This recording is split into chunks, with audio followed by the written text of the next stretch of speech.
तो आपको पता है कि इसका वेट mg डाउनवर्ड लगेगा, है ना। आपको कंपोनेंट बनाने आते हैं mg का, अगर ये एंगल थीटा है तो ये भी थीटा है, और mg के थीटा के साथ वाला कंपोनेंट mg cos थीटा हो जाता है और दूसरा वाला कंपोनेंट mg sin थीटा हो जाएगा। कौन सा कंपोनेंट इसे नीचे लेके जा रहा है? तो इसे नीचे लेके जा रहा है mg sin थीटा, तो इसका acceleration down the incline plane a है। ठीक है, बस तो मैं यूज करने वाला हूं formula s is equal to ut plus half at square. मैं इसी डायरेक्शन में इक्वेशन लगा रहा हूं तो मैं इसको पॉजिटिव ले लेता हूं। ठीक है, चलिए इस डिस्प्लेसमेंट को s बोल देता हूं फिलहाल के लिए, u को 0 ले रहा हूं अभी, है ना। एक्सेलरेशन g sin थीटा है बच्चों, और ये हो गया आपका t स्क्वायर। चलिए कोई बात नहीं। अब यहां पर s की वैल्यू कैसे निकालें? ट्राइंगल यूज करेंगे। sin theta is equal to बाल को परपेंडिकुलर बाय हाइपोटेन्यूज, है ना। तो यहाँ से s की वैल्यू क्या आ जाएगी हमारी? यहाँ से s की वैल्यू आ जाएगी बाल को h बाई साइन थीटा। ठीक है, यहाँ पुट कर दीजिए h upon sine theta is equal to half G sine theta into T square. यहाँ से टाइम आ जाता है बच्चों 1 upon sine theta under root of 2h by G. याद रखना होता है आपको, यहाँ पर थीटा पे डिपेंडेंट है, टाइम जो है वो थीटा पे डिपेंडेंट है। ठीक है, मतलब आपको ऐसा क्वेश्चन आ जाए अगर बाय चांस कि भाई लोगों दो इंक्लाइन प्लेन है, ये थीटा 1 एंगल है, ये थीटा 2 एंगल है, एक बार हाइट सेम है, एक बार ब्लॉक यहाँ से स्लाइड करता हुआ आ रहा है इनिशियल स्पीड 0 से, एक बार यहाँ से आ रहा है। बताइए आपको क्या लग रहा है फ्रिक्शनलेस प्लेन्स पे जो टाइम लगेगा स्लाइड करने का डाउन द इंक्लाइन प्लेन, दोनों केसेस में उस टाइम का रेशियो क्या होने वाला है? ठीक है बालकों, तो यहाँ से t1 आपको पता है टाइम साइन थीटा के इनवर्सली प्रोपोर्शनल है, h सेम है, तो t1 बाई t2 बालकों sine theta 2 by sine theta 1 आ सकता है। ठीक है, एक इंक्लाइन प्लेन का क्वेश्चन आपने कन्वेंशनल देख लिया, एक आपको बड़ा ही लाजवाब अनकन्वेंशनल क्वेश्चन कराता हूं कि क्या हो सकता है अगला क्वेश्चन। चलिए देखिए, यहां देखिए बालकों 10वां क्वेश्चन क्या है हमारे पास। तो क्वेश्चन नंबर 10 ये रहा आपके सामने। ठीक है, एक ऐसे वुडन बहुत बड़ा व्हील है, सॉलिड है पूरा। ठीक है, आपने उसमें ग्रूव्स कट कर दिए, मतलब उसमें आर पार ऐसे आपने टनल बना दिए।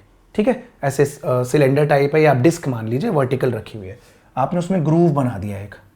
ठीक है, और इस ग्रूव में अब आप एक बॉल फेंकेंगे, राइट, और ये ना वर्टिकल रखा हुआ है, मतलब खेल मोशन अंडर ग्रेविटी का है, ग्रेविटी की वजह से नहीं चल रहा है, ऐसे रखा हुआ है ग्रूव। ठीक है, ऐसे रखा हुआ है। ओके, एक ग्रूव आपने थीटा एंगल पे ऐसे बना दिया है बच्चों। सवाल बस यही पूछा जा रहा है कि आपने एक बॉल को यहां से फेंका है डायमीटर के अलोंग ग्रूव से, इनिशियल वेलोसिटी 0 से, और एक को आपने ऐसे फेंका है। तो ये पहली बॉल है, रुकिए, येलो वाली बॉल पहली बॉल है ना, ग्रीन वाली बॉल बाल को दूसरी बॉल है, ये एंगल थीटा है, जाहिर सी बात है ये डायामीटर है, ये कुछ भी है। अब आपसे पूछ रहे हैं कि आपको क्या लग रहा है कि दोनों केसेस में टाइम टेकन क्या होगा? ग्रूव कट किया है एक वर्टिकल वुडन डिस्क में, डिस्क की कुछ थिकनेस है, उसके आर पार आपने टनल्स बना लिए, टनल में बॉल फेंक दी है, बॉल मस्त स्लाइड करके नीचे आ रही है। ओके चलिए, ठीक है,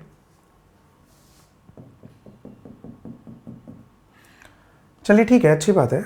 नहीं, यहीं तक का टाइम निकालना है आपको, ए से बी तक का टाइम कंपेयर करना है और ए से सी तक का टाइम कंपेयर करना है, दोनों टाइम कंपेयर करने हैं। ठीक है, तो you T plus half A T square लगा लेते हैं, इनिशियल वेलोसिटी दोनों केस में 0 है। परफेक्ट है भाई लोगों। S is equal to U T plus half A T square लगा लेते हैं, है ना। ए बी मोशन के लिए नीचे की ओर डिस्प्लेसमेंट नेगेटिव है -t। ठीक है, राइट। चलिए अब u 0 है, एक्सेलरेशन आप अगर नेगेटिव ले रहे हैं -g, ये t आ जाएगा बच्चों, है ना। तो t तो वही आएगा जो फ्री फॉल में आता है, √2d/g। कौन सा टाइम? a से b तक सीधा स्लाइड करने का टाइम √2d/g होता है। ठीक है भाई लोगों, तो a से c तक जाने में टाइम कम लगेगा ज़्यादा लगेगा? आपको क्या लग रहा है? मतलब आप खुद सोचिए एक बार कि a से c तक जाने का टाइम सेम होगा, ज़्यादा होगा, कम होगा, क्या होगा? सुनिए, सबसे पहले तो आप ना याद रख लीजिए कि फ्री फॉल है ना, u0 है, तो टाइम वैसे √2s/a है यार, देख लो ना, ये टर्म 0 है, 2s divided by a under root time है बस, ठीक है। तो अब डिस्प्लेसमेंट देखो क्या होगी, AC, यहाँ यूज़ करो cos theta, angle in semi circle is 90 degree, ठीक है।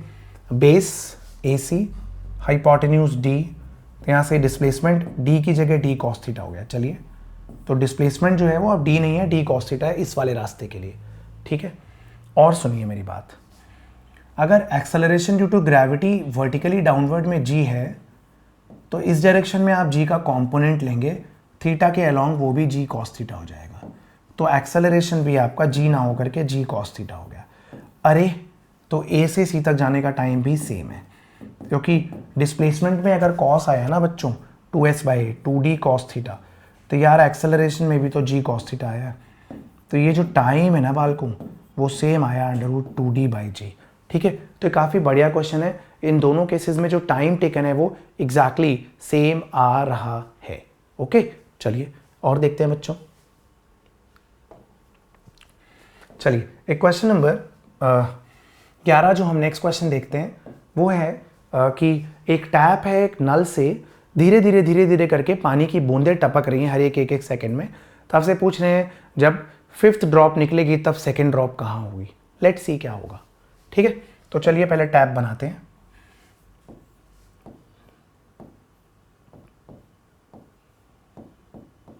ठीक है भाई लोगों, टैप बना दिया। अब जैसा बनेगा वैसा ही काम चलाना पड़ेगा। ये टैप हो गया बालकों, एक ही टैप है, 5 टैप नहीं है ना। कभी टैप को पोलियो हो जा रहा है, यहाँ पर भी टेढ़ा मेढ़ा हो जा रहा है, hope you don't mind.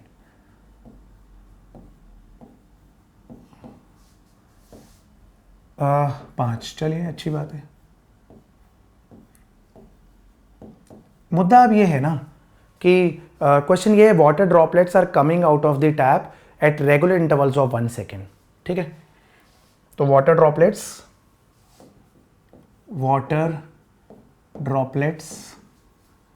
Are coming at regular interval of 1 second. Find position of the first drop when 5th drop just comes out. ऐसे समझ लीजिए बस, है ना। क्वेश्चन है कि फाइंड करिए, find where will be first drop when 5th drop comes out. 5th drop comes out. ठीक है भाई लोगों, देख लीजिए। तो पानी, तो यहाँ YT बनाना पड़ेगा। मान लीजिए पहली ड्रॉप t = 0 पे निकली है, ये फर्स्ट ड्रॉप है जो टाइम 0 पे निकली है। फिर ये सेकेंड ड्रॉप निकली टाइम 1 सेकेंड पे, और पहली ड्रॉप उतनी देर में नीचे गिर चुकी होगी, थोड़ा सा ज़्यादा, है ना। फिर टाइम 2 सेकेंड पे बालकों थर्ड ड्रॉप निकली है, ये थर्ड ड्रॉप है, और जहाँ फर्स्ट ड्रॉप थी वहाँ सेकेंड ड्रॉप आ गई है, और ना सुन लीजिए, और फर्स्ट ड्रॉप कहीं और आगे निकल गई है, ठीक है बच्चों। चलिए, टाइम 3 सेकेंड पे फोर्थ ड्रॉप निकलेगी बाहर, हाँ जी। जहाँ सेकेंड ड्रॉप थी वहाँ थर्ड ड्रॉप आ जाएगी, जहाँ फर्स्ट ड्रॉप थी वहाँ सेकेंड ड्रॉप आ जाएगी, फर्स्ट ड्रॉप और आगे निकल गई होगी, ठीक है बच्चों। डिस्टेंसेस ट्रैवल बढ़ते जाएंगे, बट मेरे पास जगह नहीं है तो मैं ऐसे ही इन जनरल बना दे रहा हूँ। ये शुरू में कम डिस्टेंस होगा, बाद में ज़्यादा डिफरेंस होगा, फिर और ज़्यादा डिफरेंस, फिर और ज़्यादा डिफरेंस, ठीक है। टाइम 4 सेकेंड पे याद रखिए कि 5वीं ड्रॉप बाहर आई होगी, 4th ड्रॉप यहाँ आ गई होगी, थर्ड ड्रॉप यहाँ आ गई होगी, सेकेंड ड्रॉप यहाँ आ गई होगी, और बाल को पहली ड्रॉप ऑलमोस्ट बोर्ड के बाहर निकल गई होगी, ठीक है। चलिए, आपसे पूछ रहे हैं कि find where will be the first drop जब 5वीं ड्रॉप बाहर आती है। अच्छा, तो 5वीं ड्रॉप कब बाहर आ रही है? 5वीं ड्रॉप बाहर आ रही है t = 4 सेकेंड पे, तो तब फर्स्ट ड्रॉप कहाँ होगी? तो भैया फर्स्ट ड्रॉप तब 4 सेकेंड के लिए हवा में गिर चुकी होगी, बस यही तो है ना। तो फर्स्ट ड्रॉप कहाँ होगी? u0 ले लेते हैं, ut + ½ at²। अभी फिलहाल नेगेटिव साइन बस यही दिखाएगा कि डिस्प्लेसमेंट नेगेटिव है, ठीक है। तो पहली ड्रॉप कहाँ होगी? 4 सेकेंड तक ट्रैवल कर चुकी होगी, अब जी को अगर मैं नेगेटिव ले रहा हूँ तो बस यही दिखा रहा है कि नीचे की ओर गई है, 4 सेकंड तक ट्रैवल कर चुकी है ना। तो ये आ जाता है -80 मीटर। अगर आप मैग्नीट्यूड निकालेंगे तो 80 मीटर नीचे गिर चुकी होगी। पता नहीं ये टैप कहाँ पे होगा। ये टैप कोई बहुत बड़ी कोई 30-40 माले की बिल्डिंग की छत पे लगा होगा और छत से पानी नीचे टपक रहा होगा ज़मीन पे, है ना, सीधे रोड पे, राइट। तो आई होप आप समझ गए। इस टाइप के क्वेश्चन में ना लोग जो एरर करते हैं वो ये करते हैं कि 5वीं ड्रॉप t = 5 सेकंड पे निकली तो पहली ड्रॉप आपने उस तरह से कैलकुलेट कर लेते हैं। तो एक्चुअली में 5वीं ड्रॉप t = 4 सेकंड पे निकलती है। पहली ड्रॉप को हम t0 से लेके चलते हैं, ठीक है। काफ़ी ईजी सवाल, आप समझ गए मैं क्या बोलना चाह रहा हूँ। चलिए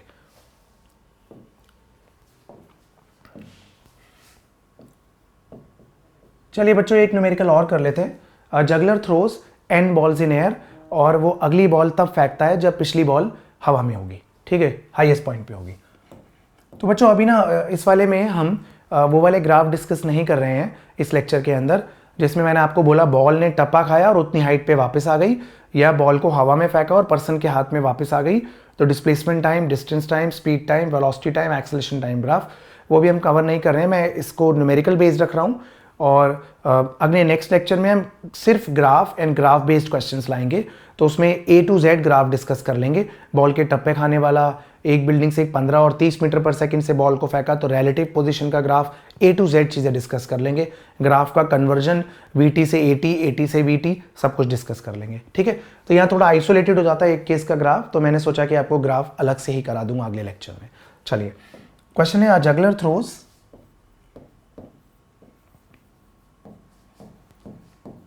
A juggler throws n balls in air.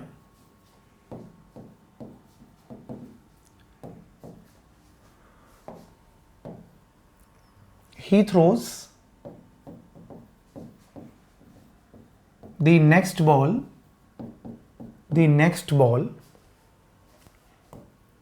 when previous one is at its highest point. Highest point,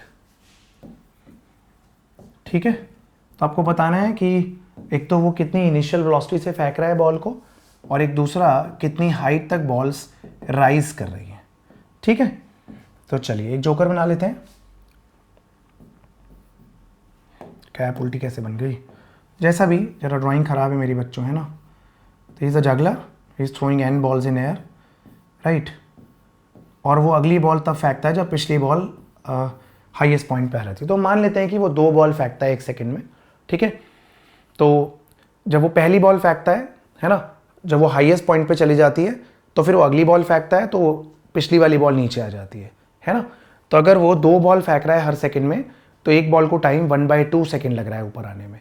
तो बस ऐसे ही डिस्कस करेंगे हम कि अगर बॉल को उसने u वेलोसिटी से फेंका है तो बॉल को हाईएस्ट पॉइंट तक जाने में टाइम 1/n सेकंड लगेगा। 2 बॉल के केस में 1/2 सेकंड लगेगा, n बॉल्स के केस में 1/n सेकंड लगेगा, ठीक है।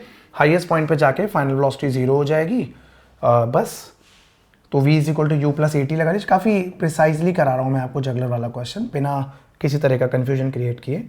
u एक्सेलरेशन -g है, टाइम 1/n। तो यहाँ से इनिशियल वेलोसिटी आपकी g/n रहेगी, है ना। अब आप यूज़ कर लीजिए formula v² - u² = 2as, final velocity 0, initial velocity u², acceleration -g, ठीक है, इनटू डिस्प्लेसमेंट आपको निकालनी है, ठीक है। तो यहाँ से u की वैल्यू आप डाल दीजिए g/n का स्क्वायर, है ना बच्चों, और ये हो गया 2gh। तो यहाँ से हाइट आ गई g/2n²।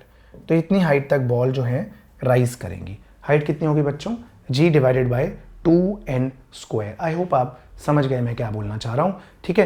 तो हमने अभी इतनी चीज़ें काफ़ी मेन न्यूमेरिकल्स हमने डिस्कस किए।